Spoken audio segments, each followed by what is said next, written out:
What's up guys? In this tutorial, I will show you how to refund games you purchased on the Epic Games launcher.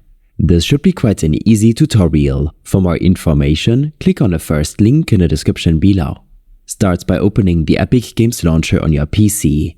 Click on your profile icon located in the upper right corner of your screen.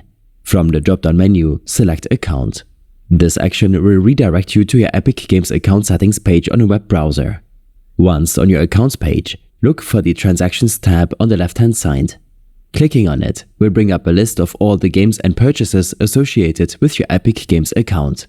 This is where you can review all your transactions and find the game you wish to refund. It's important to note that there are some conditions for a refund.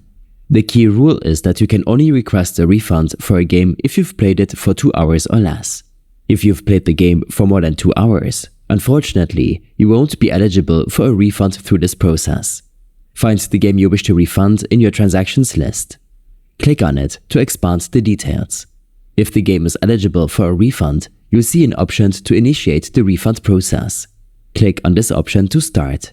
After initiating the refund, you'll be prompted to choose a reason for your refund request. Epic Games provides a variety of reasons to select from. Your choice here doesn't significantly impact the refund process, but it's good feedback for Epic Games. Once you've selected your reason, you'll need to confirm your decision to request a refund. After confirmation, Epic Games will process your request. The time it takes to receive the refund can vary depending on your payment method, but typically it's quite prompt. You can check the status of your refund by revisiting the Transactions tab in your account settings. Here, you'll see the status update once the refund is processed.